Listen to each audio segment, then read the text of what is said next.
Oh, yeah, it is.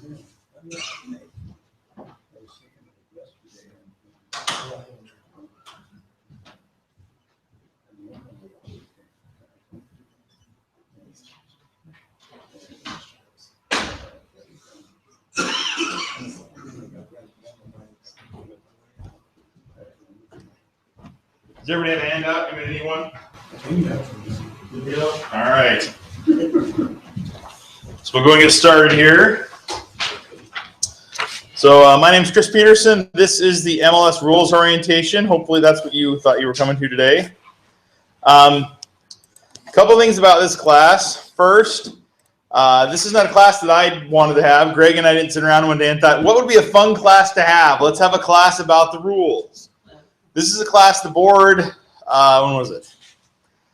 A year ago, March, decided that they thought everyone needed to have a refresher on the rules. And so they wanted everyone to take a rules class. So there's this class that we have live. There's also an online option where you watch a video and take a 20-question quiz. We've been having this class for the new members since, I want to say, like beginning of the year. And I think March is when we started having it for everybody to make sure that we had all the bugs worked out.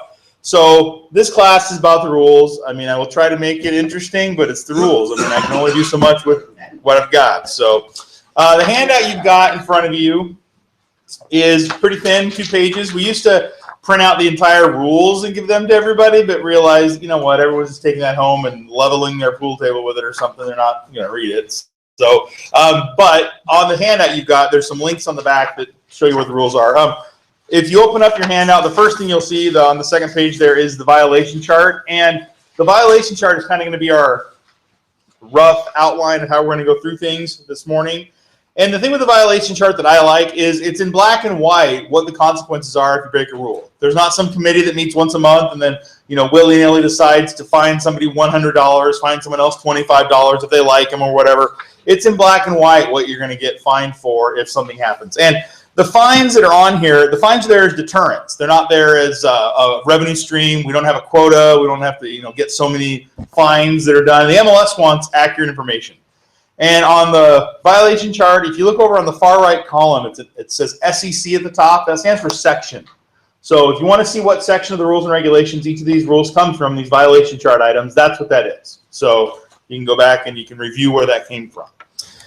So we're going to talk about, we'll start with talking about, you know, what is Intermountain MLS? Why do we have an MLS? Talk about a little bit about organizational structure. And then, of course, we're going to talk about the rules. First thing, when you're looking at the rules and regulations, you'll notice that there's 2 words that don't get thrown around a lot that are used, and those are participant and subscriber. A participant is a broker. They participate in the MLS. Their listings go in the MLS. Subscribers are agents. You subscribe to the service to get the listings that the brokers provide. And so when you're looking through rules and regulations, you'll see participant and subscriber in there, meaning broker and agent. So one of the purposes of the MLS is a means by which participants make a unilateral offer of cooperation and compensation. So the MLS exists, so if a broker has a listing, they can present it to other brokers that might have buyers or agents that have buyers and then sell that listing. The other purpose of the MLS is for the correlation and dissemination of listing information among participants. We're the Sears catalog of homes. You know, we're all old enough to remember in the mail, and you went and you circled the toys you wanted, and your parents could know what you wanted to get, and whatever toys were there when you were growing up was what you wanted. And you know, that's what the MLS is about. I mean, back when they had the books, it was a literal catalog where people flip through it. Here's the houses that are for sale in Meridian. Well, now it's online, but it's the same thing. It's so that you have a buyer, you can look at the homes that agents have with sellers, and then find the one they like, and then make a deal. That's the whole point of the business that you're in, is to be able to do that. And so to accomplish these goals, these tasks, the MLS has business rules in place for accuracy of data. And you'll notice that on the slide here, accuracy of data is italicized because that's the important key. The MLS doesn't exist for marketing. We're not a marketing company. We're not here to make your listing look good online. We're here to make sure that brokers and agents have accurate information so they can work with their buyers and sellers. So all the rules the MLS has are to that end. So whether you're a 1-person office or a 1,000-person office, the rules apply equally. You know, you don't get a discount on the rules because you have 1,000 members versus somebody who has 1. So it's all the same for everyone. So we are a regional MLS. Most of you probably already know this. Cover from Ontario to Twin Falls. We recently added Latah County as part of Intermountain MLS. In fact, Greg and I went up there at the beginning of July and did some classes up there. Did the rules class twice up there with them because they're new members coming in. We have approximately 5,000 agents. In fact, this morning I looked, we were at 5,003. So that's how many agents we have right now. And that's not counting admins and people who aren't agents. This is talking about people who are agents that have keys, like agents and appraisers, those kind of people. And then approximately 75,000 listings annually go through the MLS. These are the realtor associations that we are the primary MLS for. Boise, Caldwell, Elmore, Emmett Valley, Latah, Nampa. Western Magic Valley, which is Twin Falls and Jerome, Four Rivers, which is Payette, Washington County, and Malheur County. Those are the boards that we are the primary MLS for. There are other boards, other associations that we are secondary with.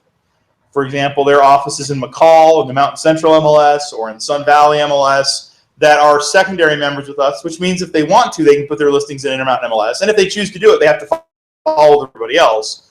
But unlike a broker in Meridian, let's say, they're not obligated to put their listings in here. They don't have to. If you're in Meridian, we're the primary MLS, so your listings would go into Intermountain MLS. There's an 18-member board of directors. Each of those associations have representation on that board, and the board approves policy decisions for implementation by MLS management vis-a-vis this class. The board wanted to have a rules class, so we have a rules class. And one big thing that's important to note, a distinction between Intermountain MLS and, let's say, Boise Regional Realtors next door or any other association, is they're nonprofits, we're a for-profit company. So we don't have the same goals, ambitions that a realtor association has. We are a company that wants to have accurate data for our consumers that consume that data, brokers and agents. And so when the board does things, that's kind of what they're looking at. And like it says here, like I said, the board approves policy decisions for implementation by MLS management. That's how companies work. If you work at Apple, Tim Cook works for the board says they want something to happen, Tim Cook tells the engineers, go do it. That's how companies work. So here's the organizational structure of Intermountain MLS. Now, you don't have to remember who everybody is and what everybody does, but what's important to note is there are 10 of us. There are 5,000 agents, 10 employees at MLS, 10 people that work here. We are horribly outnumbered. And so one of the main ways we're notified of issues with listings is from agents. They notify us of various different ways, and we'll talk about some of those ways later on. But that's how we're notified of issues. So just keep in mind, if you get a phone call or an email from somebody and it takes a minute or a day, or even it takes a day to get back to you, it's because there's 10 of us and there's 5,000 agents. So just keep that in mind. The MLS has 2 committees, unlike an association that might have 3 or 4 different kinds of committees. We just have 2. The Rules and Policy Committee, that's where all the rules start. So if you're someone who likes the rules, hates the rules, want to change the rules, that committee is where that starts. And then that committee decides on a decision, and then they present that to the full board, and the full board approves it. The new tech committee, like it sounds, that's where all the technology decisions initiate. Back in December, we had that lockbox exchange that changed out the old iBoxes that didn't work with iPhones to the new ones that do, so you don't have to have a key fob anymore. The new tech committee is where all that initiated, and then it went to the full board. So if you want to be on a committee, if you're not on one, you want to be on one, you can contact Greg, and he can get you in touch with the committee chairman. And some of those committees, most of them meet once a month, and there are times where people are able to do a go-to-meeting or Skype in or whatever to be part of it. You don't actually have to physically always be here. I know sometimes they make allowances for that. The violation chart, kind of talked about that. The violation chart in the handout that you've got and on the screen is the same. It does change periodically whenever there's a new rule change or something. So the one online is always the current one, just in case you ever need to look at it. So starting with some things on the violation chart, the first thing to talk about is reporting times. And reporting times are pretty easy because they're all the same. It's the next business day after something happens. So when you're entering a listing, it's the next business day after you begin marketing. When you have a status change or a price change, it's the next business day after that occurs. And then when you're marking it as sold, it's the next business day after it has closed. Another reporting time to talk about is the proposed closing date. When you put a listing as pending, Paragon requires the contract date and the proposed closing date that you put in there. And the proposed closing date always has to be in the future, which makes sense. You have a pending listing, which means it's going to close. So your proposed closing date is in the future. If something happens and that date changes, then that change needs to be reflected in Paragon. Paragon is an online representation of your listing agreement, your documentation with your seller. So if you've got an extension changing the closing date, it should be changed in Paragon.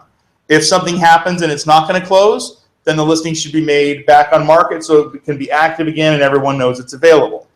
And the reason that's an important rule is pending listings don't expire.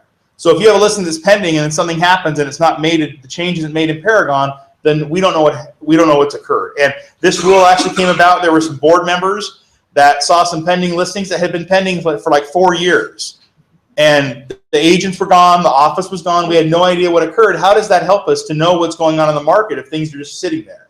And so if you have a pending listing and that date becomes, the proposed closing date becomes a date in the past, you'll get an email saying your date is in the past, correct it, or change the status. So just keep in mind, if it's pending, you have to make sure that's correct in Paragon. So the reporting guidelines, we already talked about next business day. Now, for a long time, the board had trouble ironing out which day to call the listing date. You know, is it the date on the listing agreement? Is it the date they signed it? Is it the date I got back? Did I got it back in the mail? What date to use? So they made it very fluid, and it's the date you begin marketing. So the time frame you put it in the MLS is the next business day after you begin marketing, which means if you're not marketing it, the time hasn't started ticking. But marketing it is, you know, a sign in the yard, emails to people, mentioning it at your office meeting. So it's all about when you're marketing it. I've had people ask, well, how would you know when I begin marketing it if I don't have a sign in the yard? So there's 5,000 agents that are members of the MLS. You're all competitors. Even in an office meeting, you're all competitors. So if somebody's trying to get away with something, someone else is going to let us know so we can make sure that the rules are applied fairly to everybody. So if you're going to market it and you don't want it in the MLS, then that's when you would use the waiver of benefits. And the waiver of benefits is available in Instanet. It's also in the center of Paragon. If you go to membership info, and I'll bring it up here so you can see it, there's the waiver of benefits. So the waiver of benefits is the exception to the rule. The rule is the broker has all their listings go in the MLS. The waiver is the exception to that. So if it's going to be an office exclusive and it's going to be withheld for the entire duration of the listing, then the waiver of benefits is turned in. If it's going to be coming soon because they want to do some changes, get it upgraded, ready for new buyers, waiver of benefits is used. Waiver of benefits is used at the beginning of the listing or for the entire duration of the listing. Yeah. Does that mean that you can find that there is a waiver of benefits? You can, and we'll look at where that is. You can. Because I know there's I was just thinking about there are listings out there that says coming soon. They've been there for 3 months. It's coming soon. And if they don't have a waiver, they're getting fined. So but most you can search by address or agent to see who has the waiver. So. Okay. Yep. So the waiver of benefits is a form that you fill out with your seller. They initial and sign it. The list date and expiration date come right from your seller rep agreement. This is where those dates are the same. If you're withholding it for a certain amount of time, like coming soon or or whatever it is, then future date for MLS input is when you're putting it into Paragon.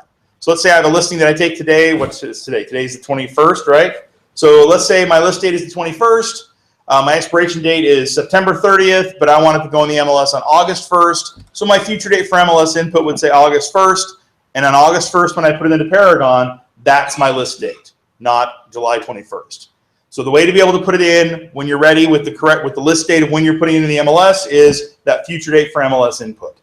And there's an email address and a fax number that the waiver can be sent to. And the waiver, like I said, works in both scenarios, whether it's coming soon or an office exclusive.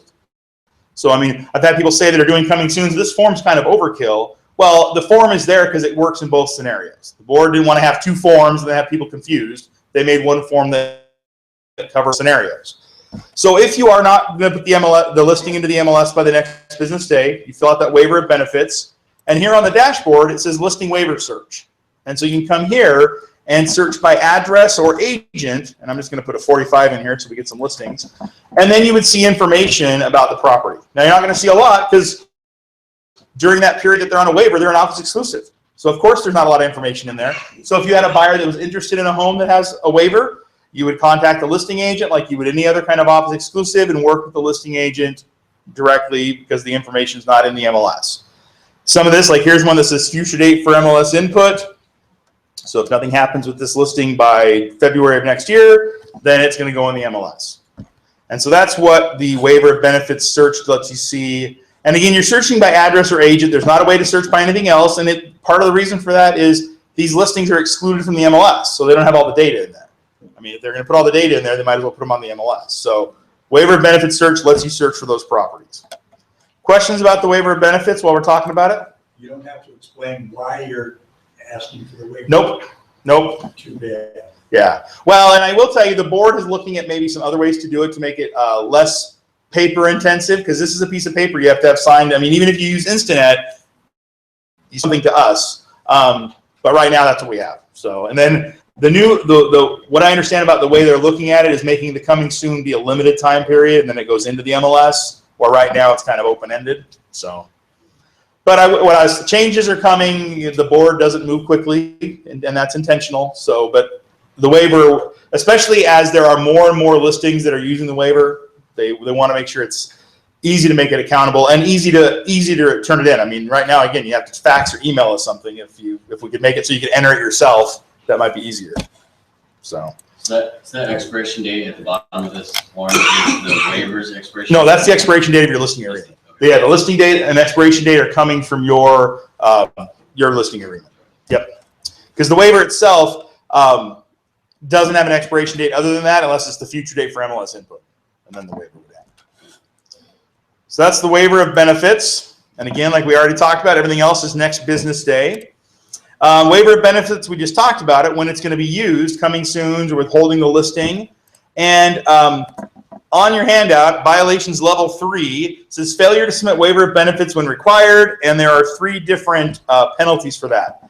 So about 2 months ago, maybe 3 months ago, in the last 90 days, I'll say, there was a time you logged into Paragon and this message came up. You had to view it 3 times. So if you are not an agent that has joined in the last 90 days, you've probably seen this message, or you saw it and got a cup of coffee and came back. But basically, it used to be $100 for not turning a waiver of benefits. And the board decided they really wanted to make sure that people were being compliant with that rule. So if you don't turn in a waiver, the first offense is $500. The second time, it's $750, and the third time, it's $1,000. And this isn't some extra bill that goes on that you can pass on. That's on your quarterly bill. So just like if you didn't pay your quarterly bill for $70 whatever it is, you'd get turned off. If this is on your bill and you don't pay it, you'd be turned off as well. So they really want people to use the waiver. And I know of 2 instances so far where that $500 has been fined because somebody didn't turn a waiver in. And obviously, how did we find out? Someone else told us. We contacted the agent. They didn't do a waiver. And you can do a waiver a week. I mean, after we call you and you turn a waiver in, it doesn't absolve you from missing the rule. The rule is the next business day that waiver is turned in. So when somebody driving to sign, they either see it in Paragon or they see it on the list of waivers. So that way they can find out what's going on. So they really want you to use the waiver of benefits. I hate seeing people get fined. Simple, fill a form out, have your seller sign it, get it to the MLS. You don't have to worry about it. And people always give a lot of different scenarios of when they may or may not use the waiver. If I was an agent, I would just always include it in having my seller fill out information so that if I needed it, I had it. You know, maybe things change and the night before we're ready to go live, they change it. They decide they don't want it in the MLS for 2 weeks. You know, then I don't have to go back and figure out and get a hold of them. I've got it all done. So, you know, having the waiver signed and not turned into us means you just have it in case you needed it.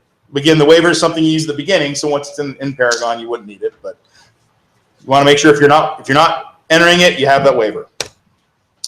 The next thing to talk about is photos. So entering a listing into the MLS, it's the next business day after you begin marketing. For photos, it's the second business day. So the second business day after you begin marketing. And whether you're the listing agent or co-agent, doesn't matter, you can upload photos. You don't have to take a class, your broker doesn't have to authorize it. If your name's on the listing, you can upload photos automatically. We can upload them for you as well. There's a $10 fee for it. You know, if you've ever attached something to an email, you know how to upload a photo. Save yourself $10 and go to lunch, upload your own photos. As far as rules with photos, first is no signs in your photos, which means you can't have your office or agency sign visible in that photo. And the reason for that is if someone pulls up a listing from another brokerage on your website, do you want their sign in the yard so they can call the listing agent?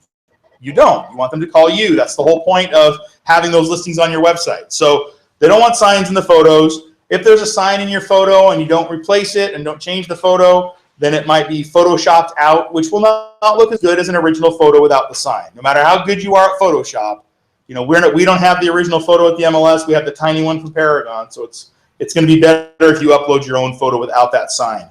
And the only kind of listing that requires photos is an existing residential structure. To be built, under construction, not residential, do not require photos. Only existing residential structures. Now, that being said, if you don't have a picture on your listing, people don't look at them. I mean, in Idaho, it's not part of the minimum state requirements, but in other states, they require photo marketing as representation of a seller. In Idaho, we don't require that.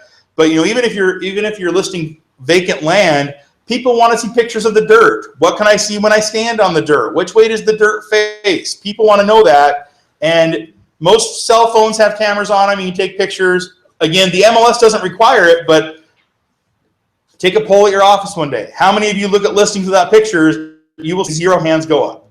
I mean, and so you want to, and just imagine how consumers are as well. So we don't require the photos, but it's definitely important to have those in there. There's a status the MLS has. It's the contingent statuses that are under active, and this is the whole rule about contingent short sales and other contingencies. The thing with the contingencies is those listings are still marketed. They're still available to have offers made. They're still going to go out to websites. So if you have a listing that's contingent, it means you're expecting other offers and you're still marketing it. And if there's a bump clause, it's going to be in the agent remarks. If you're not marketing it anymore and you're not accepting other offers, it would be pending. So that's, I mean, the minutia, the details of why it's contingent, the MLS doesn't care. I mean, the MLS doesn't have a definition of what contingent finance means or contingent sale means. You use your best judgment and common sense to figure out what those mean. But if you say that it's contingent, you are saying we want other offers coming now. If you don't want other offers coming in, you put it as pending. Does that make sense? A couple of other items that are down here at the bottom that aren't necessarily part of this rule. But first, when you're entering a listing into the MLS, it's got to be exclusive right to sell or exclusive agency. And there are required fields. We'll talk more about these that are on the data form and in Paragon. If it's a required field, it's required. TBD is not an answer for a required field. If it says parcel number, the parcel number is what goes in there. TBD is not a parcel number. If you have 10 small lots that have been subdivided from one large lot, and you're entering those 10 lots right now and you don't have the new parcel numbers yet, all 10 of them have the parcel number of the large lot because that's the parcel number today. So TBD, again, we're not here to market the property for, mass consumption by consumers. We're here to provide accurate data to brokers and agents, and so they need to know that information. And so if it's required, you want to make sure you're entering it correctly. And then compensation has to be expressed as a dollar amount or percentage. Paragon's pretty easy. It doesn't let you do it any other way. The next thing to talk about is new versus back on market and expiring listings. So when a listing is entered into the MLS, you're required to put your listing date and expiration date. Again, that listing date is fluid when you begin marketing it. The expiration date, obviously, is the expiration date of your seller rep agreement. And even though you can't see anybody else's expiration dates, brokers can see expiration dates from all the listings in their office. And as an employee at the MLS, I see everybody's expiration dates. Everyone puts them in there, even though you don't see anybody else's. And the way listings expire is at midnight of the expiration date, those are pulled off the MLS for 24 hours for a 24-hour grace period to allow you to extend a listing. So let's say I'm an agent and I have a listing that's going to expire on July 31st. And I get a signed extension from my seller at 11:45 p.m. on July 31st. I don't have to rush home in 15 minutes and hop on Paragon and put in that new expiration date. I've got all day, August 1st, that 24-hour grace period to put in my extension.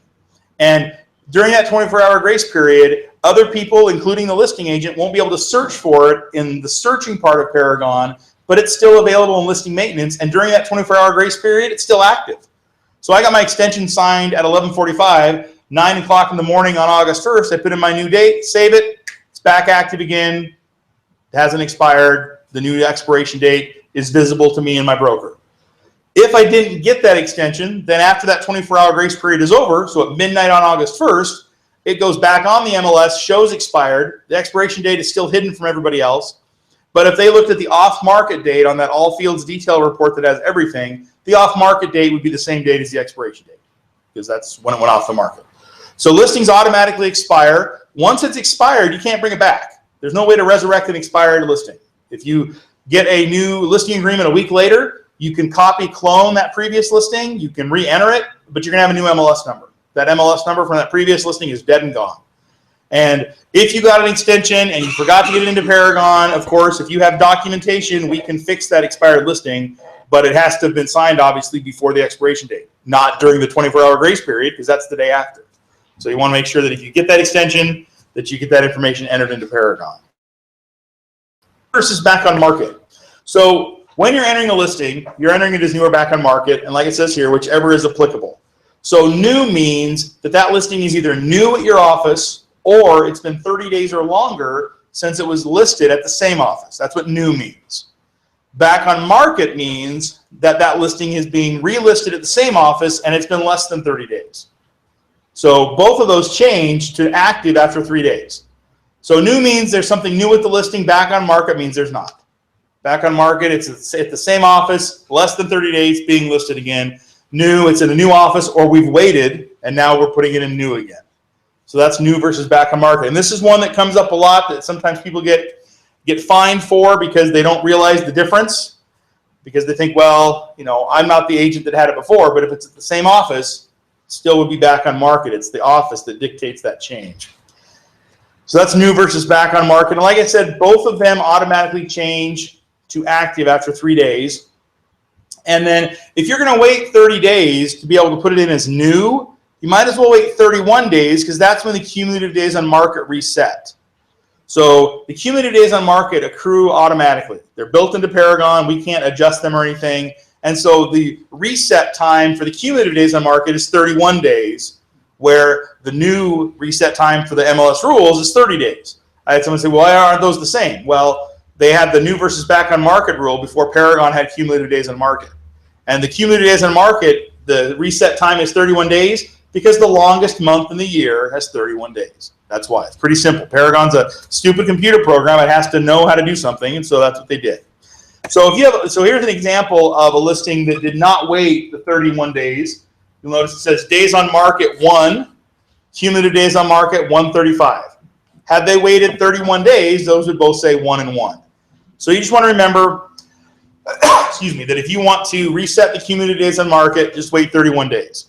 So in my mind, I would forget the 30 days for the new, and I would think 31 days for new, because then you're resetting the cumulative days on market. And a lot of times what will happen is people will wait 30 days, put it in back into the MLS, get it all in there as new and all the pictures and all the virtual tours, and they'll notice the cumulative days on market haven't reset, and they will call us thinking we can reset them, and we can't. It's hard-coded into Paragon. So the only way to reset those would be for them to cancel that brand new listing, wait 31 more days, and then put it back in there. Now, of course, whether you wait 31 days or not, agents can always go to the property history and see what's going on. So it's not like you're really pulling off any kind of big trick by waiting 31 days. People will still see when it's been listed. That history never clears. It's always there. But if it's important that you have 00 for the days on market and the cumulative days on market, just remember 31 days. So that's the cumulative days on market. Reporting sales. And most of you probably already know this, the MLS, when you have a listing and it goes in the MLS and it closes, you have to report the sales price. There's not a way to withhold it. It's MLS rules dictate you have to disclose that sold information, and it has to be entered by the next business day. Many times people will say, well, Idaho's a non-disclosure state. How can you require the sold price? The answer to that is we're a private company. Non-disclosure laws apply to government entities. So you don't have to tell the county what you bought your house for, but if the listing's in the MLS, the sold price must be reported. In fact, they have rules in place that if a listing is canceled, instead of being marked as sold, there could be a $500 fine against the agent and the office for doing that. And it's all about accurate data. If you have a listing that you're trying to find out comps for, and a third of the subdivision don't disclose the sold price, that'd be very hard to figure out what is going on in the market. Years ago, the MLS had a status called 0 sold price, and it was used occasionally. When it started being used frequently, that's when the board decided that that was counterproductive, because how can, 0 sold price is great when you're working with the seller and the buyer. Let me rephrase that, with the buyer. When you're working with a new seller, 0 sold price is awful, because how do you know what home sold for? If we were a disclosure state, it would be different, because maybe you don't tell the MLS, but we can go to the county and find out what you sold it for. The county doesn't have that data. The MLS does. And so that sold information has to be reported. Last December, there was an agent in Valley County, had a listing sold. They did not report the sold data, and they got fined $500. How did we find out? Because another agent that had a similar property was waiting to see what it sold for. It never happened. They knew it had closed, and they contacted the MLS. We contacted the original agent, and the agent said, well, my seller doesn't want to disclose it. All right, well, we're fining you $500, and that's what happened. So, they don't want to fine people $500, but we want to have the data. And if you have someone that's concerned about that sold information getting out, the thing to remind them is only members of the MLS have access to it. We don't transmit sold data to any website. I've had people say, well, on Zillow I saw a sold price. That came from the agent or the owner. And agents have incentives with Zillow to include that data because it boosts your profile if you put sold information. I mean, if you sell $8 million in properties, your profile is going to get boosted on Zillow. How do they know you had $8 million in properties? Because you told them. So we don't provide that information to anyone else, but you know, there are other ways they get that data. Not going to be, but it doesn't come from the MLS. So just remember, sold price has to be reported, including all the other sold data. Questions about it? Yeah. Do the county appraisers have access to the MLS? They do. But it is against state law for them to use the price of a home to create the assessment. They have to do a CMA. They have to do a comparative analysis to come up with the assessment. And that goes back probably, I want to say like 5 or 6 years ago, back when zero sold price was happening a lot. The assessors didn't have access to sold data because they use the MLS just like everybody else does, and they couldn't do assessments. I mean, people complain about assessments all the time. If the assessor doesn't have data, how can they do good assessments? They're supposed to guess. I mean, agents don't guess. You have to take the data. Well, so does the assessor. And so the assessors of the state got together, the county assessors, and told the legislature, we need to do something. We're not able to do our jobs. And so either we become a disclosure state, so it's easy to do our jobs, or we have to find some kind of compromise. The compromise that was reached is that MLSs can enforce their rules, which means disclosing that sold data, and the assessors then have access to it, but then they are prohibited from using a one-to-one to create that assessment. They have to do some kind of analysis. And I've had people say, well, you know they're not doing that. Well, what I will say is, if you can prove that, you go for it. And I would say Ada County is the largest county, I mean, most populous county in the state. They have access to our data. I honestly do not think they are doing that. If they were doing it, people would know. I mean, there are plenty of people that work for the county, that hate the government, that hate taxes. They're being watched over. So it's not like they're in a vacuum and they're just doing what they want. But we're not a disclosure state, but the MLS requires that. And if someone doesn't want to disclose it, then they just don't put their listing in the MLS. The thing is that they have to do that from the beginning. If you wait till it's a pending listing, we had a class yesterday where someone said they had a pending listing and it was canceled and then sold. So if you see that happen, there's a correction button above the listing. Let us know. We'll reach out to the agent, and if we need to, we can get documentation. And I mean, because if they relisted it and didn't go in the MLS, they had to turn in a waiver. So either way, we can request the documentation on both sides of the listing. So we want to make sure we have that accurate information. And if someone doesn't report the sold price, and then we are able to get that information from a title company or from another agent and verify it, it still could be included on the listing. So $500 fines for nothing. And $500 may not sound like a lot if it's $1 million property, but if it's a $200,000 property, $500 is a big chunk of that commission. So you want to make sure that you're complying with that. Changing or removing listing information upon a status change. So this is another rule that came out in the last 6 months or so, and it was another pop-up that came up when you logged into the MLS. Basically talking about changing information when you do a status change, specifically looking at when listings are marked as sold. But changes the way, the rule's written. So you can't remove listing information just to remove it. You can't do that. What you can do is you can supplement or correct the remarks to give additional information pertaining to the status change. You want to make it updated. You can delete client, owner, occupant information, contact information, security information. You can delete all that. And you can correct inaccurate information. What you can't do is delete all the photos and delete all the remarks. And a situation where people were doing this, they said, well, I don't want other people using my photos. That's already against the rules. So if someone's using your photos, we can take them off that second listing. But the thing to remember is there's a whole garage full of 30 years of MLS books. They're not written in invisible ink. Paragon is the same thing as those books. So we should be able to go back and look at the database from 5 years ago and see photos of a listing. And if you have a seller that tells you they've done a lot of upgrades, wouldn't it be great to look at their home now and look at the previous versions of the listing if it's there and compare the photos? I mean, there's a reason why that information exists. Again, we're not a marketing company. We don't care about how it looks on your website. We want accurate data. And so they made this rule not to make it difficult. And again, most people weren't doing this, but there were some people that the instructions that their staff were given or the agent was given when they put it as a sold listing was delete the photos, delete the remarks. Well, how does that help? And how does that help an appraiser doing appraisal? I mean, it's not going to help them either. So there's a reason they want the information. Again, 5,000 people have access to the data. If it's an off-market property, it's not transmitted anywhere. It's only just like those books. We don't scan the pages and send them to Zillow. They're in a box in the garage. Well, when they're an off-market listing in Paragon, they're there for the members, and that's it. So you want to make sure that none of you are probably doing this, but there were people that were, so they want to make sure nobody does that anymore. Temporarily off market is another rule in the last couple of years that's come up. This is the actual rule. Temporarily off market rule is really easy to understand. Temporarily off market means it's temporarily off the market. That also means for a short period of time, it's unavailable to be shown or sold because it's off market. Now, most people, if you understand what temporarily off market means, those 3 words, you know this rule already. It's not available. That's what it's called, temporarily off market. So other people didn't quite understand that. And so what temporarily off market means is it's unavailable for showing. Can't show it, can't have it shown. And a temporary off market listing won't be included in any MLS syndication feeds or any IDX feeds, and it's still going to accumulate days on market. So there's no benefit for temporarily off market other than to be able to pause the listing for your seller. You know, pause it because we're doing some upgrades, we're changing the carpet, or pause it because we're going on vacation for 3 weeks and we don't want anybody else in our house. That's what temporarily off market is for. It's not a marketing ploy, it's to be able to pause it for your seller.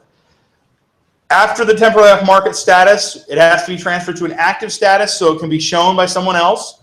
When you put it as temporarily off market, you have to indicate in the agent remarks either why it's not coming back or when it will come back. And it doesn't have to be a novel. You know, temporarily off market, clients unavailable for 2 weeks. You don't have to say, clients went to Tahiti and they're going to enjoy the sunshine. Just something simple so that when someone looks at it, there's a little context of why it's temporarily off market. And the last bullet point there in bold says any participant or subscriber, so broker or agent, that shows or permits showings of properties that are in the temporarily off market status will be assessed a fine of $500 and may be in violation of the NAR standard of practices. Yeah. Is the listing agent required to take the lockbox off? The rules don't say that. I would say that's probably a good idea, just so that somebody who neglects to look in the MLS or look up the listing and sees a lockbox doesn't go over there. I mean, if I was an agent, it was my listing, I would probably do that. I don't know if I would take it off and take it with me. Maybe I would just take it off and say, hey, Mr. Seller, just put this on your bar until you get home, and then I'll come back and we'll put it back on. So, you know, I mean, because you don't want to make it too complicated, but if the lockbox is on there and someone doesn't look, they may know. And I would say if someone innocently did it, they wouldn't get fined. I mean, and how they would prove one way or the other, I don't know. But I mean, I haven't heard of this being an issue. I'll tell you why this rule came up is there was, I don't know if it was one agent or a team or whatever. I don't know the whole details. But what would happen is instead of using a waiver and not having the listing and having the listing as an office exclusive or coming soon, they would put it on the MLS and do temporarily off market. And during that time, show the house to all their buddies. And then when nothing happened with that, then they put it back on market for everyone to see. That's not what temporarily off market's for. If you want to do an office exclusive, that's great, but you don't get the benefits of having it in the MLS. You don't get just the same way agents get mad when FSBOs get information in the MLS. Well, agents can't use the MLS the same way either. It's you're either all in or you're not. And so that's why they created this rule to make sure that people aren't using the MLS to double end it or whatever, and then when that doesn't work for them, putting it out for everybody. Yeah. So I wrote an offer last week on Tuesday. Mm-hmm. Countered Wednesday, saying you're in a backup position, right? So I signed it, got my buyer to sign it. Then we looked at the MLS and it still shows active till Friday. So we call the agent and she goes, well, this other offer is better. And I go, well, then why are you still showing it active? And she goes, well, we had a verbal agreement. See, so in that scenario, they probably should have put it as contingent, indicating that there's already an offer out there. Because when it shows active, that makes everyone assume there's no offers. Right. So yeah. Can she go off a verbal agreement and put me in second position? So that would be a question for the commission. That's another shady pull with me. Well, but again, the commission would be in a better position to answer that. But I would think written agreements would be more enforceable and more reliable or whatever. So, yeah. Right. Yeah. Exactly. But see, that's where you get to what the MLS rules can do, because we don't have any rules about how you have to make offers or how offers are extended or whatever. That's the real estate commission. So, temporarily off market, if you have it as that status, just make sure you make it back on market before somebody shows it. And then if you need to go back to temporarily off market, you can.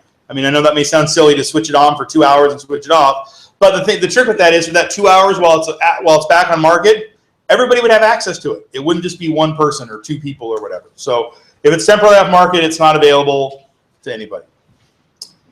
Auction properties are in the MLS. Sometimes you'll see those at the bottom of the full detail. There's a distressed property section. There's a no field for auction.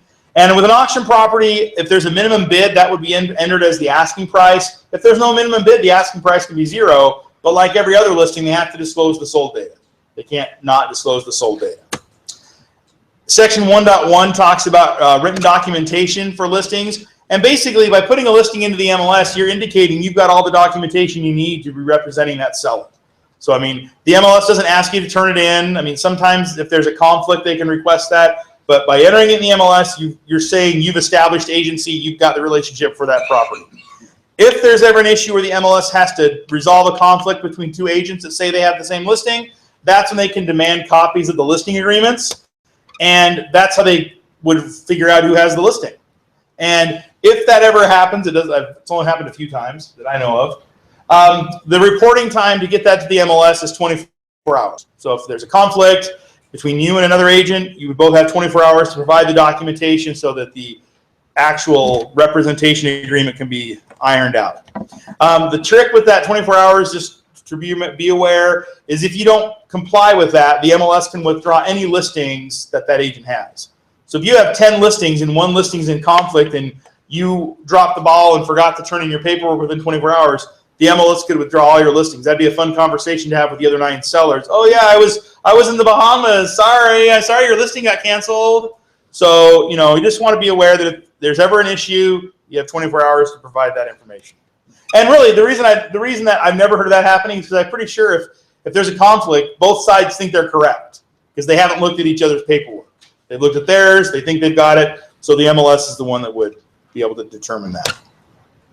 When you're entering a listing into the MLS, section 1.2 is kind of the catch-all. The required information has to be correct. If the listings have missing or inaccurate information, then that fine can be assessed. It's a $100 fine, so you want to make sure that it's correct information.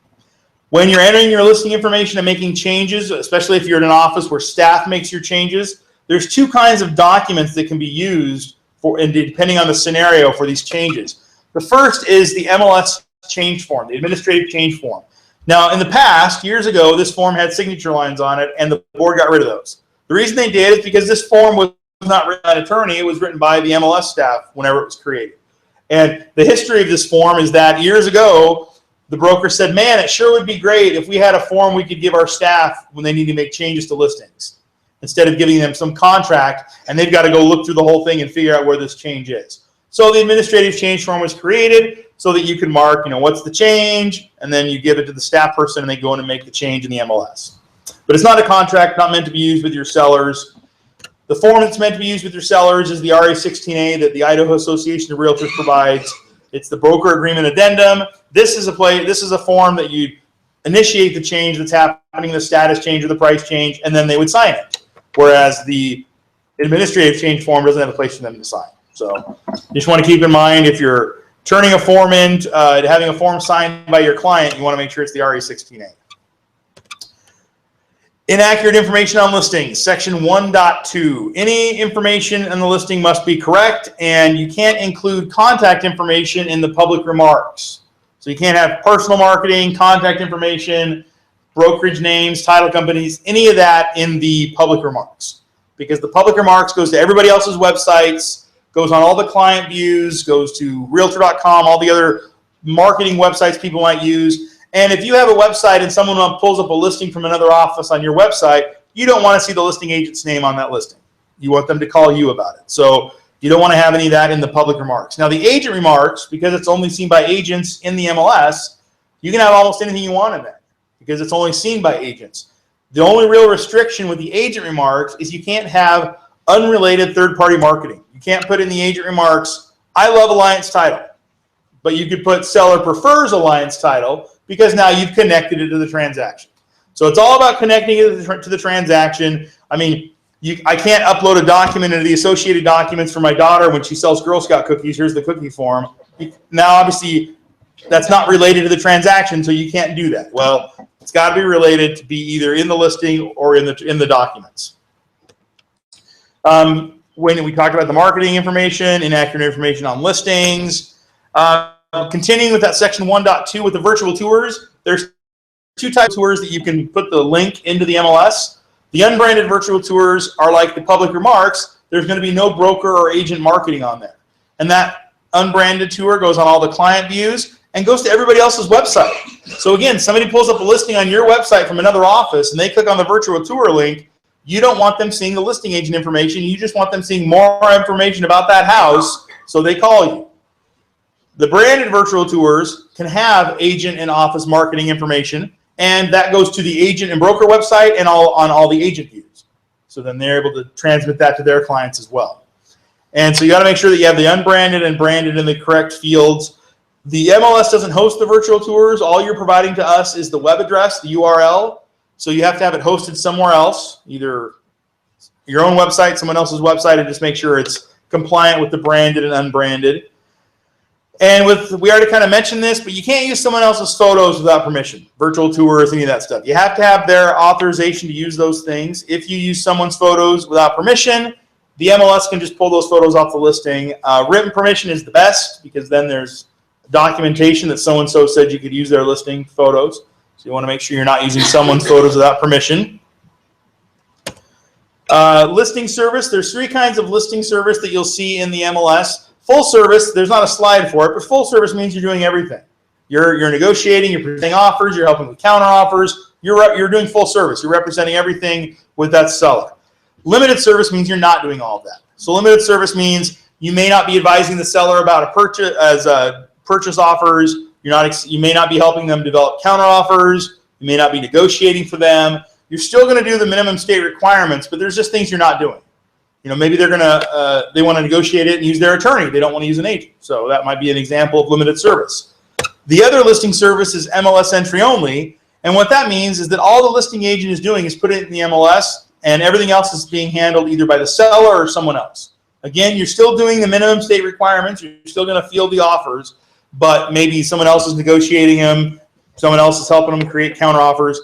And depending on the business model of the office is when you'll see this limited service or MLS entry only options in Paragon. And it's just because some offices have different business models than other offices. Some offices, instead of having a percentage-based commission for their business model, they have a cafeteria menu plan. Like for $500, we put it on our website. For $600, we put it in the MLS. For $800, we have it in the MLS and do an open house. So it just kind of depends on the office, what their business model is.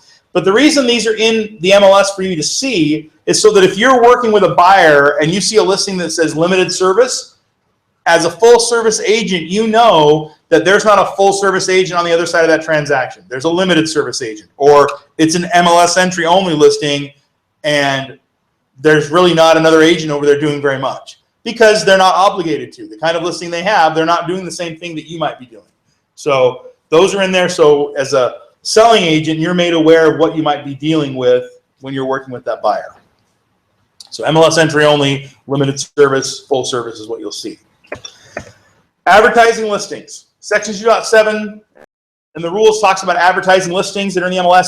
You cannot advertise a listing that is not yours without permission, specifically. Now, this isn't talking about listings on your website, IDX listings. This is talking about if you were to go make a postcard and send it out to 10,000 people, and you mention 4 houses that are for sale, and one of them is your listing, and you're specific, like you say, 123 Main Street is for $210,000, 249 West Robinson is for $180,000. If you're specifically mentioning listings that aren't your own, you have to have consent of the agent or broker to do that. You can't just mark it on your own. And I mean, most people, if you ask them, hey, can I advertise your listing for free? You'll probably say yes, but you have to have that permission. When we did this class for the board, there was probably about a quarter of the board members that didn't realize you couldn't do this. Now, we're not talking about general terms like saying 4 houses in your subdivision sold between 210 and 245. You can do that because that's not saying this listing, and this listing. You're being very general. But when you're specifically mentioning homes that are not your listings, you have to have permission. And perfect example, analogy here, if we lived in the Charlie Brown universe and Linus is a real estate agent and Pigpen is a real estate agent, they obviously have different demographics they're working with. Linus may not want Pigpen to market his property, and maybe Pigpen doesn't want Linus to market his. They have control over the marketing. That's the whole point. You signed the representation agreement with the seller. This other agent who's making marketing up did not. So you have to give that permission. Now, this doesn't mean you can't print flyers up and put them at your open house. This doesn't mean you can't send emails to clients, because those are not things, those are things that are solicited. Somebody came into the open house. Somebody said, hey, email me something. This is talking about, I don't know these 10,000 people, I'm sending them a postcard, or I'm putting a billboard up on Main Street. I don't know who's going to drive by it.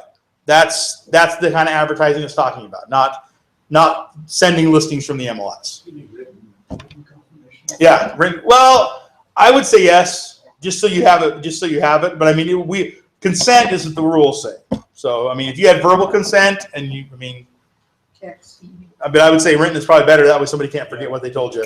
He said, she said. Right, exactly. So because I got to tell you, in the he said she said thing with this, whoever's doing the advertising is going to lose, because you have the advertising you did. You have no proof that I said you could do it. So to get the written permission, then you're fine. Can you be specific with sold properties? Only with permission. Yeah. Now again, we're talking about advertising, not like a CMA or something. But yeah, if you're specifically advertising a specific home sold for a specific amount, and you weren't the listing agent, you got to get permission to do it. Is there a fine attached to that? There is. Is it retroactive? No, it's not. It's not. Well, and all of these things right here, like this, or like you're just mentioning the sold listings, there's 10 of us here. We don't have investigators that go and look for it. We're not the real estate commission. But if somebody brought it to our attention that something had occurred, we're going to follow up on it. But I mean, that's the whole thing is, if you're putting somebody's information out there, even if they didn't give you permission, they're probably gaining some benefit on that. So reporting that is not in their best interest. But again, it doesn't mean it's not against the rules. I'm not telling you to do it. I'm just telling you that we would only find out if somebody told us that this had happened. Does that make sense?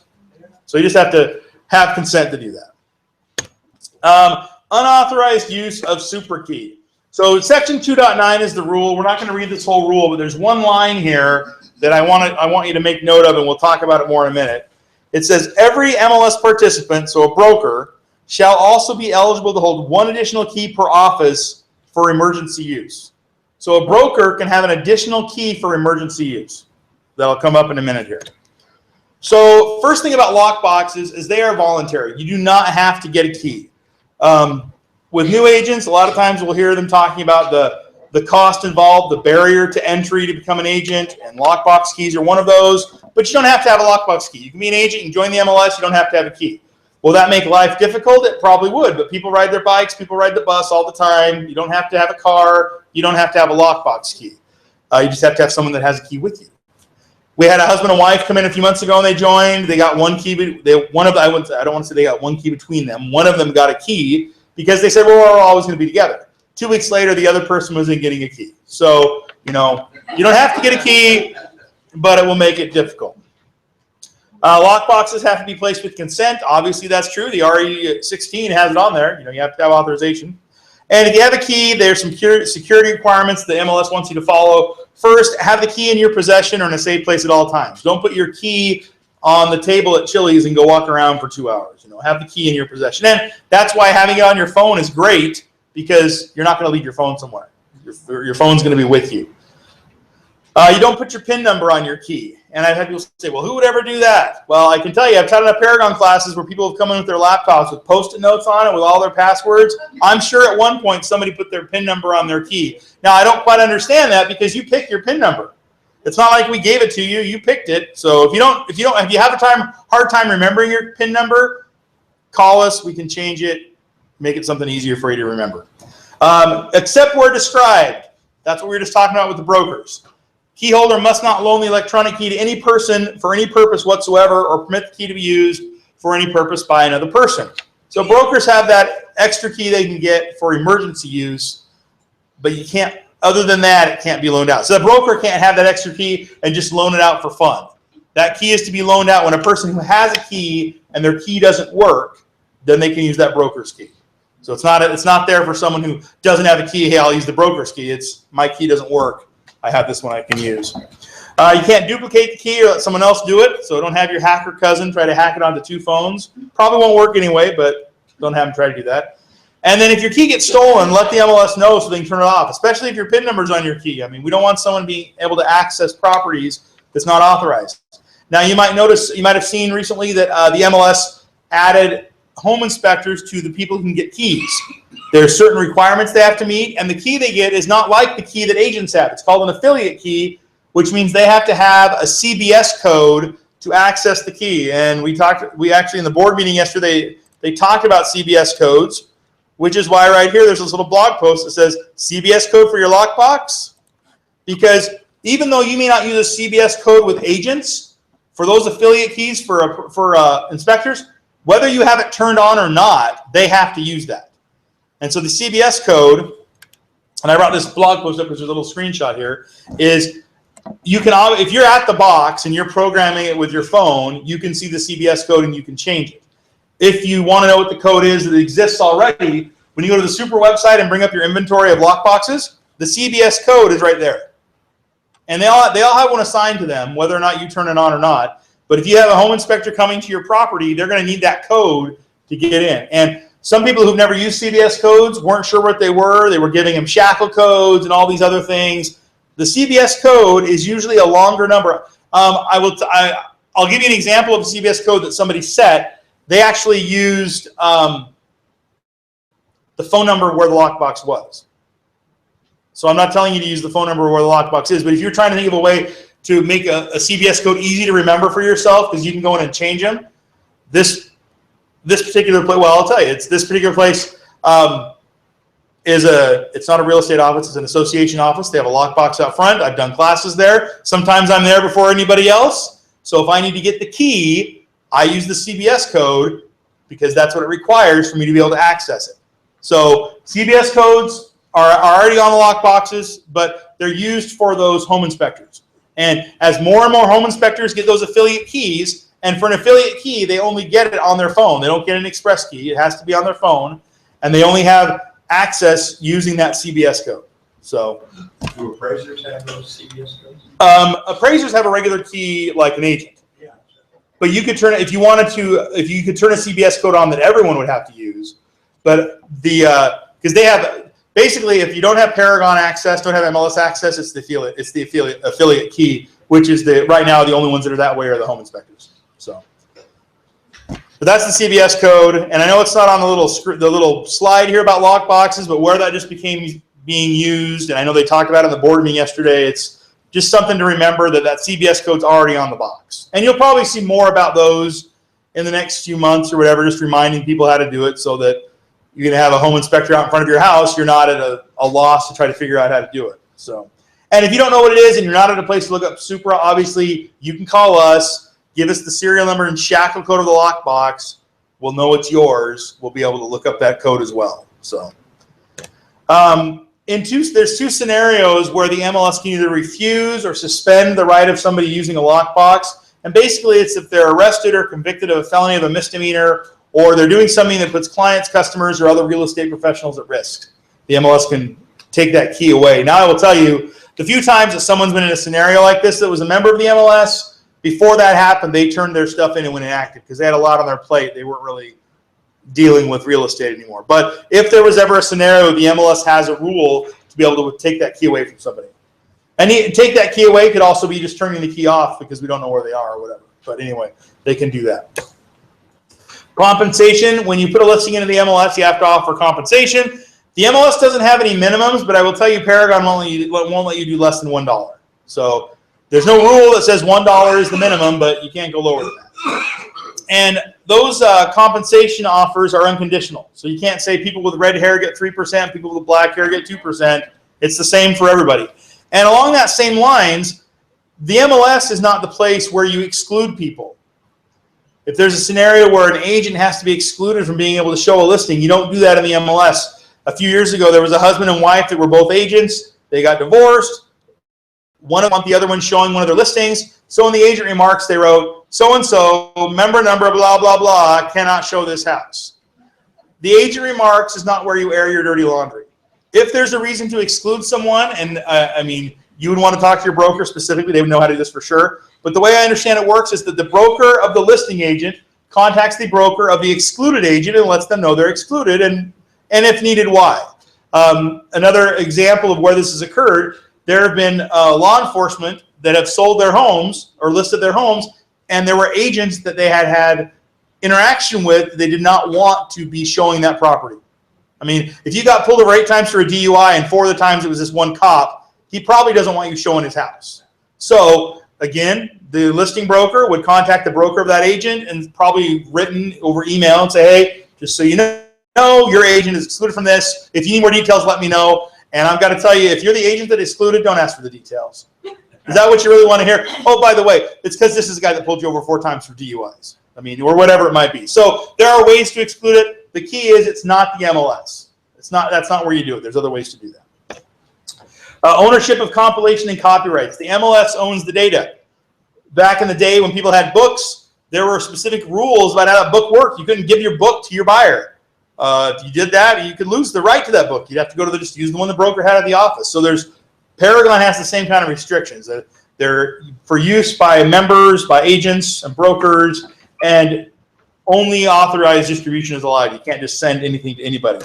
When you're looking at a listing in Paragon, on the MLS full detail and on other agent views, you see a disclaimer telling you not to distribute this to non-members. That's not there to make it hard to do your job. It's there for a few reasons. First, for liability. Well, for liability and for business purposes. For business purposes, if you send the full detail to a potential buyer and you don't have a buyer rep agreement and that listing has the name of the owner on it and their phone number, why would they ever call you back? They're going to call the owner, cut their own side deal, and buy the house. So by not sending this out there, the MLS protects that from happening to MLS members. And then on the liability side, people are stupid.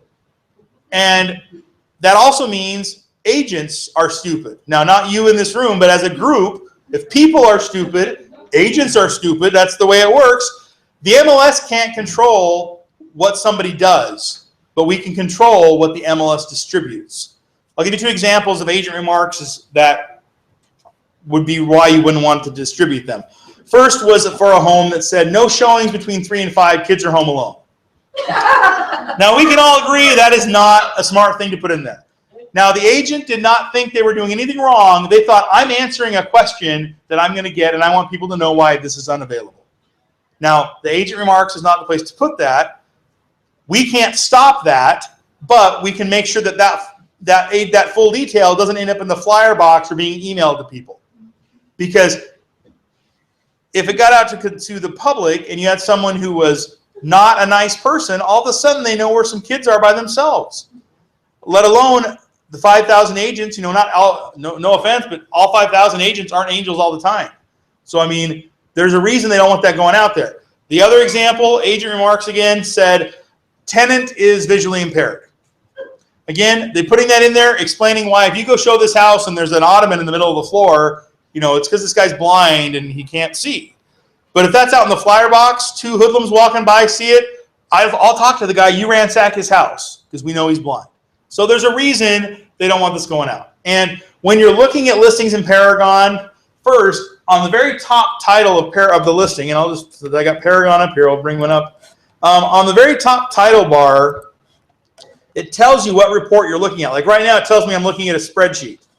If I double-click on a listing, now it tells me I'm looking at the MLS full detail. So you can always tell what report you're looking at.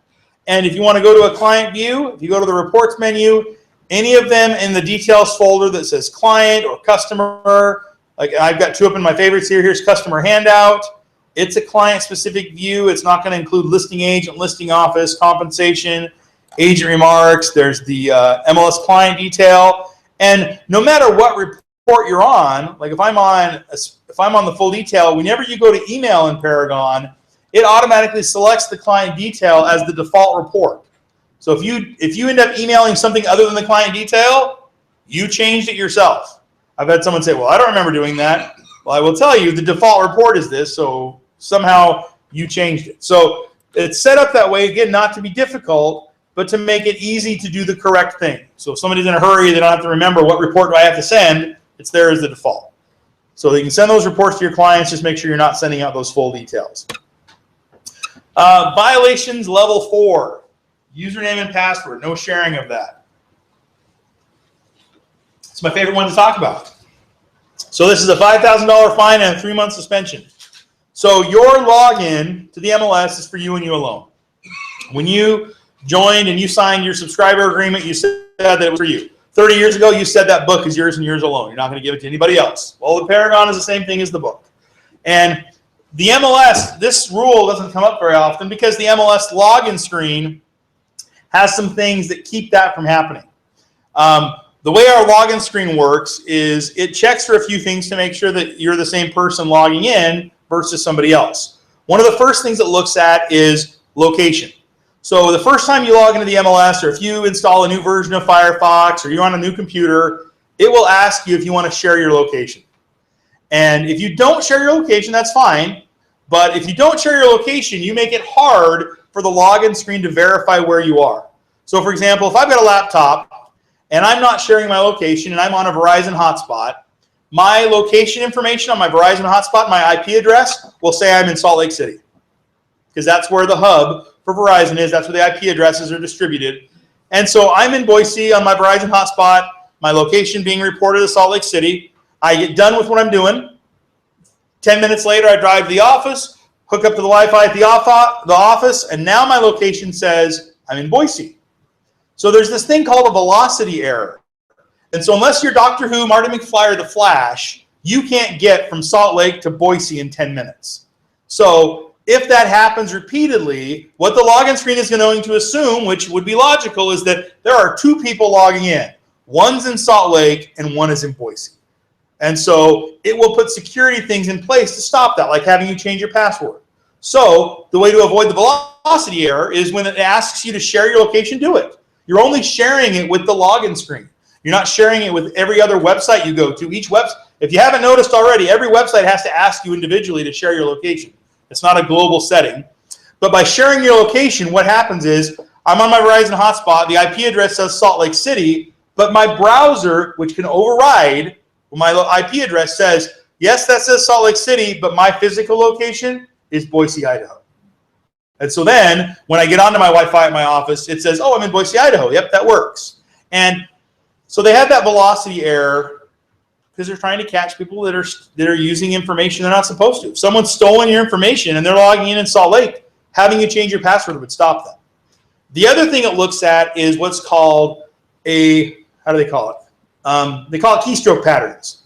So when you log in and type in your password, you type it in different than everybody else. Now, I'm not saying different letters or numbers, but the way you type it in. Most people, when they get ready to log in and type in their password, you can put your hands on your keyboard, you can turn your head and type it in because you know exactly where your fingers are going to go. That's called muscle memory. That's the reason Shaq practiced free throws while the rest of the Lakers learned how to play the different plays, because he had to get the muscle memory to make the free throws. It didn't work ever. That is true. That is so true. Hey, at least he's got a good disposition about it. But anyway, that same thing happens when you type your password in. And so what the login screen looks at, I mean, it's not capturing your password. I mean, I can look up everybody's password. I don't need the login screen to do that for me. What it looks at is the pattern that's created when you type it in. And so when you type in your password, you've got a pattern. And if I've got 4 computers, maybe I've got a laptop, a tablet that has a keyboard on it, a desktop with a 10 key. So I might have 3 computers. I might have 3 different patterns that I log in with. The trick is they're not happening at the same time. I don't have 3 heads and 6 arms, so I'm not logging in all 3 of them at the same time. So what the login screen looks for is when there are more than one pattern and they happen simultaneously. Because again, what does that mean? That means typically more than one person is logging in. And so you have more than one person logging in, you have the velocity error, you throw those in there, and then it will start flagging that login, that account, and put it in what's called remediation. Just means verifying someone, hey, by the way, we're not supposed to share logins, and if someone is sharing them, to stop it. So like the first step of remediation is you have to change your password. So if someone had your login information and you did not give that to them, that would stop them from using it. Now, if you did give it to them, then the pattern is going to continue because they have the new password. And there are lots of steps to remediation. I don't know them all. I mean, I could look them up, but I don't know them all. I will tell you the last step is that every time you log in, you're emailed a temporary password to use one time. So it's like it's probably a 5 to 10 minute process to log in every time you need to get into the MLS. So you better not be in a hurry to take a phone call and get on there because it's going to take you time to get in. Now, that's not just going to happen willy-nilly. You'll have gone through processes to get to there. And the company that does the login screen Clarity, they can do audits. So if there's false positives out there, like if I'm not sharing my information and I know no one else has it, but for some reason I'm being asked to change my password multiple times, or it's making me wait to log in, Clarity can set up an audit with you, and what they have you do is they have you log into all your devices. And they say, yep, that's you. You were able to produce all the keystroke clusters. It's you. No one's using your information.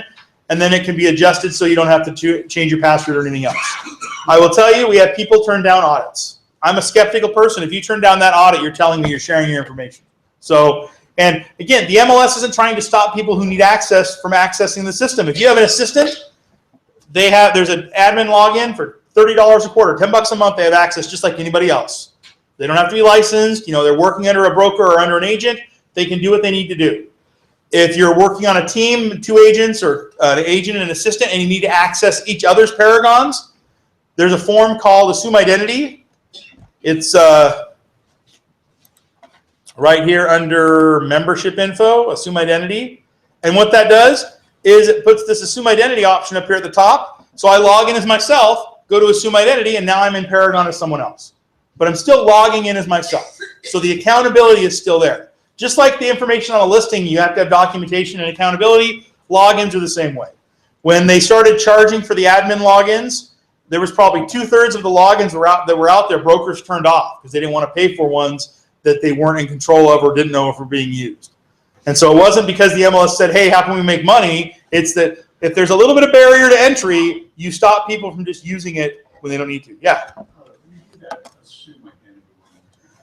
So there's a form that you fill out that the person who needs to assume someone's identity fills it out, the person whose identity they're assuming signs it, and then they turn it in.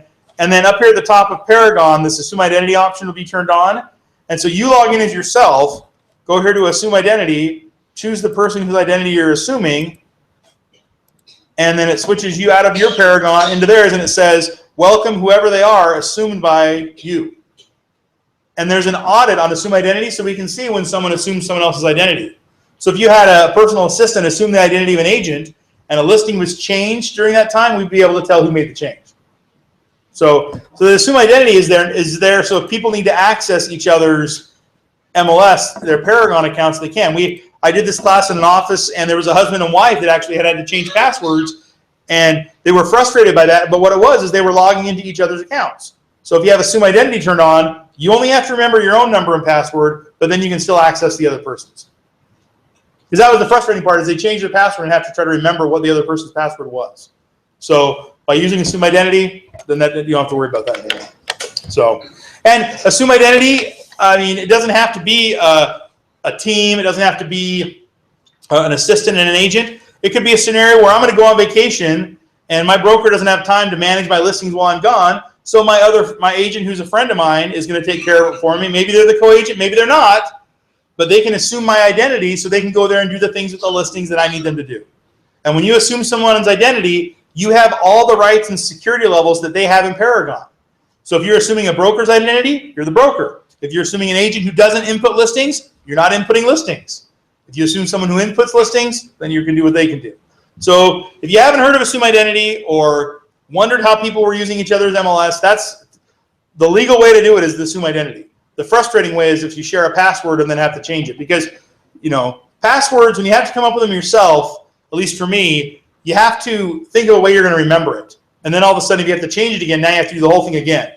Because I'm going to tell you a little secret. I have one main password that I use a lot of places, which they tell you never to do, so I'm not telling you to do that. But it's frustrating when I have to change that password, because then I have to think of something else that I'm still going to remember. And on those websites where I've had to change it are the ones that I always have to take 2 or 3 times to log in because I have to remember. So, years ago, you had to change passwords with the MLS every quarter. With the login screen now, unless an issue comes up, you really should never have to change it. It should be the same one you always have. So let me ask you a question. Mm-hmm. So me and my wife are a team. Mm-hmm. So can I go as an assistant and not pay full pot for MLS? Are you an agent? Yeah. You'd have to go on waiver, and you couldn't be an agent anymore. Forget it. Yeah, I mean, that's the whole thing, is if someone has a license and they want to be an assistant, they can go on waiver, which means they're not going to practice real estate. But if you guys are on a team and you need to be in there as each other, you could do the Assume Identity. So you could each log in. We're both agents. So. But yeah, you can still do Assume Identity that way. So you could log in, she could log in as herself, and then if she needed to jump into your Paragon, hit assume identity, now she's in yours. So like if one of you have all We the, still have to pay full MLS. yeah, you don't get a discount. Yeah. But the reason that would be useful is on a team, you might have one person that has all the contacts and sends out all the emails, where the other person doesn't. I mean, yeah, and that's just a scenario where I've seen people do it before, where you have one person that they've got all that marketing stuff, and so then the other person assumes their identity, so they're doing everything from one account. So, because you can't share contacts in Paragon, but assume identity kind of does the same thing. You just are in there as that person. And the other thing with assume identity, I don't want to forget to not mention, is that you don't kick each other out. So if you assume someone's identity, it lets you be in there twice. You as yourself, and then them assuming your identity. So if there's a reason you need to be in Paragon as somebody else, there's a way to do that. And if you're both agents, you're already paying. There's no cost. Just fill out the form, and we can do it. You ever collected on that fine? No, I don't think so. I don't think they ever have. Even when we didn't have the login screen, when we changed it quarterly, anybody who had issues, because before we had the login screen, they could use IP address to see where someone was at. Just a phone call or an email usually stopped the practice, because all of a sudden they realized, wait, they can see what I'm doing. So, but as far as I know, that hasn't happened. So, I know it'd be Annual party. exactly. We could have an MLS wide party, cater the food. Next thing to talk about is the information being reproduced. This is really talking about if you're not using a flyer from Paragon or Cloud CMA and you're creating your own flyer like in Publisher or whatever, you just have to make it match what's on the client detail, exclude the same things. You're not going to put in the agent's name, the listing agent's name, the remarks, compensation, none of those things, just like are already omitted on the client detail and customer handout. So if you're creating your own flyer, just make sure you leave the same stuff out. Listings, and we talked about this kind of already with the actives, with solds, you have to have permission from that broker if you're going to be specific. And if you're doing any kind of marketing or advertising and you're putting statistics in there, you just have to cite your source. If you watch the news or the newspaper about the week of the 12th each month, that's when our public statistics come out. You'll see stories about home sales in the Valley, and everywhere you'll see, in that story somewhere, a citation of where they got the information. It's basic 7th grade English composition. If I'm writing a paper on Huck Finn, somewhere I'm citing Mark Twain. So if I'm writing a story about home sales, somewhere I should cite the MLS, because that's where I got my data. Unless you physically went out and talked to all the sellers in the Valley, you got it from the MLS. So you got to make sure you just cite your source. Section 16 is the Code of Ethics. Now, we're not going to go through all of Section 16. There's like 8 slides that you'll see. But Section 16 is standards of conduct. And this is a perfect example of where you can see that the rules the MLS has were created from a framework that NAR provided, and then, of course, the board added their own things to them. So some things to keep track of, and again, Code of Ethics would cover this as well. You want to make sure that you respect exclusive representation agreements. Place a sign only with consent. Don't extend the listing without consent of your broker. Don't poach listings. Respect that representation agreement. Adhere to expiration dates and representation agreements. Verify if the client is subject to a current agreement with another broker. Are you seeing a trend right there? There's like 3 things that say the exact same thing. Make sure if someone has an agreement, you're verifying that. Be truthful in speaking of other agents and brokers, and have true representations of the property in the MLS and to the public. You want to make sure you're acting honestly and ethically. Don't solicit listings that are already represented by an agent or a broker. Represent the best interest of your client. So if you're representing the seller, don't worry about the interest of the buyer unless you're double-ending it. They have their own agent. They can look out for themselves. They're big kids. You need to make sure you're representing your client. And these rules are not intended to prohibit ethical, albeit aggressive, or innovative business practices. Ethical, albeit aggressive. I love that phrase, because that means you can push the line. Now, I had someone say, well, how do I know when I'm over the line? Someone will tell you. I mean, that's kind of the way it works. I'll give you an example of ethical, albeit aggressive, at least in my opinion. There's an agent he sells lists a lot of urban type townhomes and condos in downtown Boise, like repurposed properties that have been updated. They're very modern looking. And a lot of homes, when they're listed, they'll be staged with fake electronics, like a fake TV, a fake computer, like fake 50-inch TV in the living room. So that's what this guy did. But on all those fake screens, instead of just having a black screen, he put his business card. So 50-inch TV, 50-inch business card. 20-inch computer screen, 20-inch business card. And so, to me, that is an example of ethical, albeit aggressive. Because if you weren't ready for that when you brought a buyer to show that home, hope your buyer's in front of you, because your jaw's going to drop when you see that 50-inch business card. Now, you see regular business cards all the time on the bar of a house. That happens all the time. This guy's just taking it to the next level. Now, how did the MLS find out about this? He took pictures of his listing and put it on the MLS. You can't have signs in your photos. That's how we found out. So he had to reshoot the photos without the signs, without the business cards, but I'm sure they're still at his listing. But to me, that's a perfect example of how you can be innovative, you can be creative. You just have to make sure you're not doing things that step over the line and are something that's going to make it difficult for other agents to work with you. So the standards of conduct, the code of ethics isn't there to stifle what you're doing. It's there to help make it equal and equitable and fair for everybody. So section 16, like I said, we're not going to go through every one of them, but if you want to read section 16 and the rules and regulations, you definitely can. Lots of things there. Then we get to the next section, IDX rules, section 18. IDX stands for Internet Data Exchange. That's the overarching term that means listings on websites. So if you're going to have listings on your website, they have to be compliant with everything in section 18. And there's a lot of different vendors that can do this, or your broker might have a vendor that you use.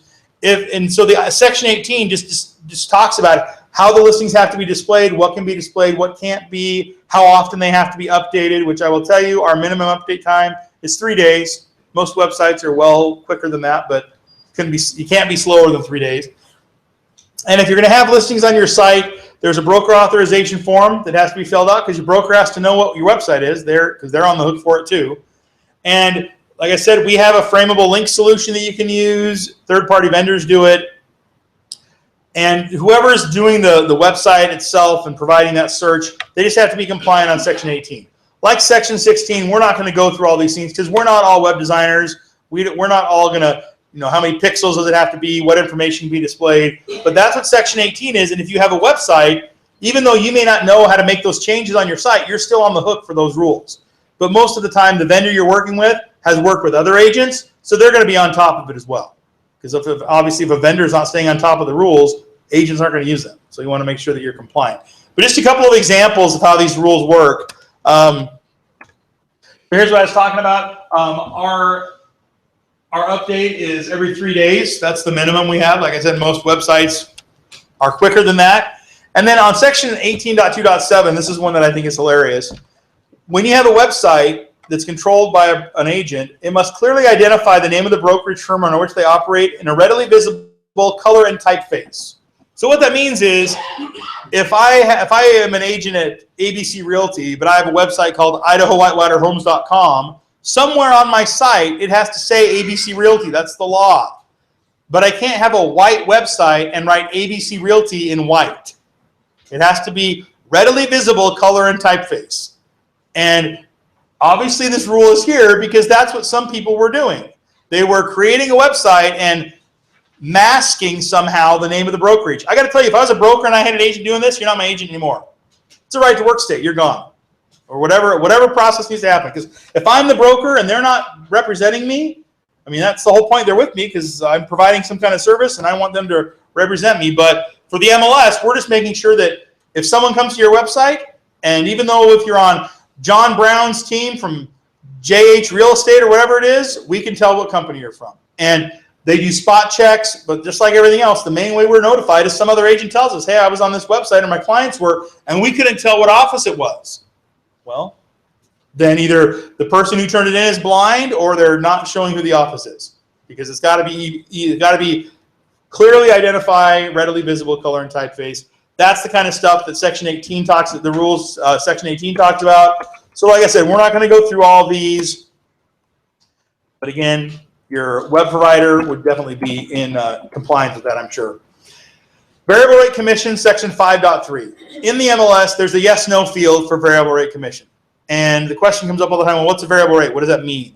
So the second sentence right here, this is where the description comes from, the definition. It says, this is when the seller agrees to pay a specified commission if the property is sold by the listing broker without assistance, and a different commission if the sale results through the efforts of a cooperating broker. So basically, if you double-ended, the commission is one amount. If you work with someone else, it's a different amount. The last sentence here says, the listing broker, in response to inquiries from potential cooperating brokers, must disclose the differential. So if you have a variable rate commission in the MLS, all you're marking is yes or no. So if you have it, you're marking yes. But if somebody asks you about it, then you've got to explain to them what your difference is. So here's a little graphic for an example there. Let's say I'm a listing agent. I have a listing. We're going to list it for $100,000. And if we work with another agent, we're going to offer 3% commission to them, 3% to me. Total is 6% commission. But if I double end it, I'm going to get 4%, not 6%. That's the variable rate. Because if I double end it, the rate changes. So in the MLS, I would mark yes. So if an agent came up to me and said, hey, I noticed you've got a variable rate commission. What's your difference? I would say 2%. So if I was the listing agent with an offer and the total commission is 4%, the other agent brings an offer, the total commission is going to be 6%. So to make their offer competitive, instead of being $100,000, it would be $102,000 to compensate for the 2% my sellers save by going with me. So in the MLS, it's just yes, no. And this isn't about negotiating commissions or changing things, negotiations. This is from the beginning, your rate's going to be different. So if you have that rate change with your seller, if you double-end it or work with another office, then you'd mark yes in the MLS. I will tell you most of the time it's marked no, because you're either going to get 6% or you're splitting it. But if you're going to lower the commission for whatever reason from the beginning, you'd mark yes into Paragon. Does that make sense? So that's what variable rate commission is. Questions about it? Okay. So this would be, if this was in the section, it would be section 1.2. But these are some of the things that get talked about with listing maintenance, with the input class, with rules. And so it's also important to make sure that it comes up. First is, if a property fits in more than one class, it can be listed in more than one class. So if you got a property that's a farm, but it's in an area that's being developed, it could be listed as farm and ranch, business, commercial, and vacant land all at the same time, which means you'd have 3 MLS numbers for the same property. Now, you can't copy one to another. You'll have to enter it 3 times, and all 3 of those listings will have to be entered by the next business day after you begin marketing. So they all have to follow the rules. And if you put them in more than one property class, you can mark them all as pending. And then if they sell, then you mark whichever one you want to sold and cancel because it didn't sell 3 times. So it can go in more than one property class. Now, if you put it in as farm and ranch and a month later you want to put it in as vacant land, Paragon's going to let you do that, but that second listing will have been entered late. It'll be later than the next business day after marketing, and so you get a fine for that. So the way to avoid the fine would either be to get an addendum that you're putting in that new property class, or cancel it and relist them both at the same time. Either way, you're going to have paperwork. Again, it's all about the documentation. It's about the documentation, the authorization to do that. So if you're going to put it in more than one class and you're not doing it at the same time, just have the documentation. And even though they can go in more than one class, they can only be in each class once. So I can't have it in residential as single family and a townhome. I've got to pick which one it is. And with residential listings, they're either going to be single family or single family with acreage. They can't be both. Single family with acreage is 1 acre or more. Single family is less than 1 acre. And Paragon has programming on the back end that if you put single family with acreage, it will expect the number of acres to be greater than 1. If it's less than that, it won't let you save it. Below grade is a basement. So there's a specific spot when you're entering the square footage for below grade square feet. That would be for the basement. Parcel numbers required. We talked about that. You want to make sure it's correct. And if you haven't seen before, if a listing has the parcel number entered correctly, what you'll see is on the listing, there's this tax icon. If that tax icon is not there, it means the parcel number was entered incorrectly. And if I click on that tax icon here, I can see the information about that property. So if the parcel number is entered correctly, it automatically links to the tax record. When you're putting the square footage in, you want to make sure that you're entering the levels appropriately and that they match their source. So if you say the source of your square feet is public records, then when I pull up the tax data, the total amount on the taxes should be the same as in Paragon, because you're saying that's your source. We already kind of talked about this. When listings close, you enter them as sold, not canceled. Canceling a sold listing will result in a fine against the listing office. They're trying to stop a culture of corruption, so they want to make sure it's all correct. An unpublished sold, we haven't talked about those yet. Unpublished solds are listings that were never in the MLS. You had a waiver of benefits the whole time. It was an office exclusive. It sold, and so you're putting it in after the fact for comps or for tracking or production or whatever. And when you put it in an unpublished sold, other than the status saying unpublished sold, everything else is the same. You enter all the same data. Nothing less is required. It's just being all put in after the fact instead of before. So unpublished sold means it was a pre-sold or an office exclusive that's being entered later. We talked about temporarily off market as a withdrawn status. The other withdrawn status is canceled. And like we talked about, Paragon is an online representation of your listing agreement. So if you say your listing is canceled, that means your listing agreement is canceled. If it's not canceled, then it would be temporarily off market or active or whatever it is. But if the listing says canceled, it means the listing agreement is canceled. Now, that doesn't mean you don't have a new listing agreement that started the next day. You might have that. But canceled listing means canceled listing agreement. So on your handout, on the back page, you'll see some links there. The reason I'm mentioning that now is one of those is the same links that are here. And it's the last one says IMLS Rules and Regs, or Rules and Regulations. You can also get to it from going to membership info onto there. And the most current version of the Rules and Regulations is always there. That's the other reason we kind of decided to quit printing it, in case the rules changed. We didn't have an old version out there. But you can always access them online. And the violation chart is there as well. So you can always see the violation chart. And like with the waiver of benefits charges, when they change those fines, they're updated on the violation chart. If you see a listing that is violating a rule, there's a correction button above every one of them in the MLS.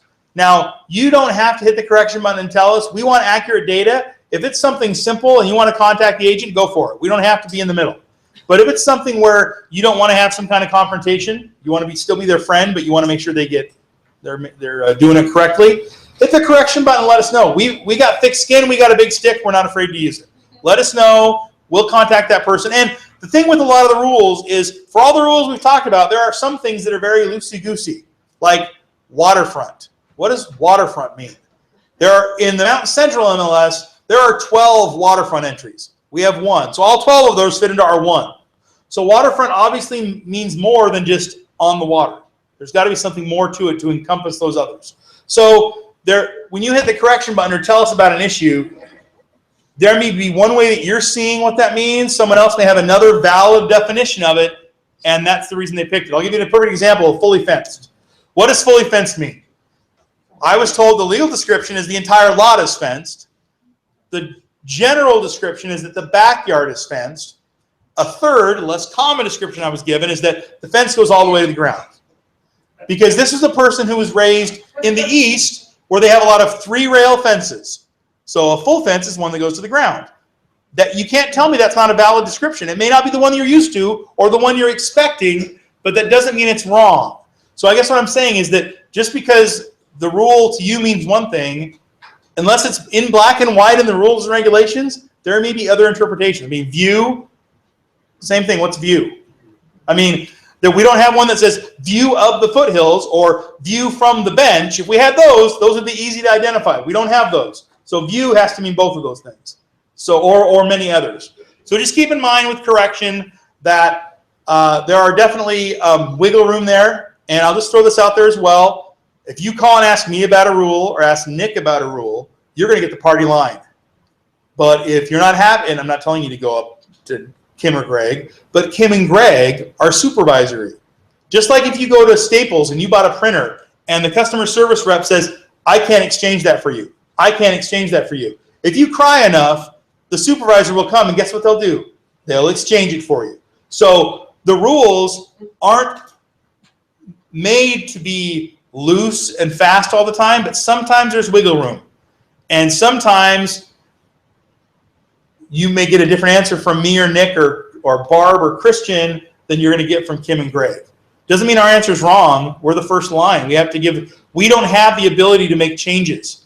I'm not at the board meetings. I don't know what the intent of the board is. Greg and Kim do. So I only throw that out there because I had someone say after a rules meeting once how frustrated they were that they got 2 different answers. Well, that's the reason why you get 2 different answers. That's how customer service works. You know, we all can't be the CEO and make our own decisions all the time. I mean, it's gonna be chaos. So just keep that in mind. If you report an issue, obviously we're not going to report back to you what we've done. But if we report an issue and we give you the rule that we've been given, and then you see something that's still in violation of it, that could be why. We had a scenario. I mean, I'll get the one example that I'm thinking of right now is it was a 3-car garage that was converted into a 2-car garage, and how it was being marketed in the MLS. It was being marketed. It had been listed multiple times. It was marketed both ways. I'm not going to tell you which one is right or wrong, but But I will tell you, it was marketed both ways, and one of the agents was frustrated that the other way was allowed, but it's because there's wiggle room. I mean, the important thing is the data, and on this particular listing, in the agent remarks, they mentioned it, but in the actual garage capacity, it was different than what the agent remarks said. There was a reason. Anyway, so I guess that you just need to keep in mind that, like everything else, there's wiggle room. Now, when you report a violation to us, we're definitely going to go look at it. We're going to contact the agent and broker to get it corrected. And if they correct it, they're not going to be fined. You've got the violation chart here, and there's all this list of fines here. But like I said, they're a deterrent. We don't have a secret pizza party slush fund they go into, and we don't go to Chuck E. Cheese every Christmas. They're there as a deterrent to keep people following the rules. I mean, that's the whole reason why they upped the fine on that waiver of benefits, is because they wanted to make sure that brokers and agents understood that it's either in the MLS or you have a waiver. There's no third direction. It's one or the other. And so they wanted to make sure people were using that. And like I said, you're always going to see listings that are in violation. Not that we're not trying to keep those up, but there's 10 of us. I think 3 people work on violations. Others have other responsibilities. So there's going to be listings that fall through the cracks. And if you see those, let us know. But I'll give you an example of a scenario with those violations that get through. I have a brother-in-law that moved to Boise from Arkansas, and over at Park Center, there's a no turn on red at the bridge right there where you can't turn on the red light. And he was waiting to turn on at Park Center, and I think he'd been there like 4 or 5 cars in front of him, and all stopped and turned on the light. And then he stopped at the red light and turned, and he got pulled over. And the policeman came over, and I'm not going to imitate him, but in his deepest southern drawl, he said, "Officer, what did I do?" And the officer said, without dropping a beat, he said, "Well, you ran that red light." And he said, "Well, all the other cars were doing ahead of me." And then the officer replied and said, "Well, have you ever been fishing? You can't catch them all." So, we can't catch everybody all the time. We're trying to get those things. We have some automated checks that happen, but the number one way we're notified is by agents. And don't think you're tattling on someone if you let us know. First off, we're not going to tell them who told us. We just want accurate data. And like I said, if it's not a scenario where it's going to be a conflict or a combative situation, talk to them yourself and get it corrected. All we want is correct data. I mean, we don't care how it gets corrected as long as it's correct. So questions, comments, concerns about the rules or anything we've talked about this morning? Now, last thing I'll say is the board wants everyone to take this class. They want everyone to do it by the end of this year. So you're done, you're good. Going forward, it's going to be something they want people to do every other year. So until the board changes it, that's the way the rules are. I'm pretty sure everybody came in from the MLS side. If you didn't, make sure you get signed on the sign-in sheet. If you already signed in, you're good. And because there's no credit, you won't get a certificate, but it'll be noted that you've taken it and you won't have to take it again. So thanks for coming. Have a good morning.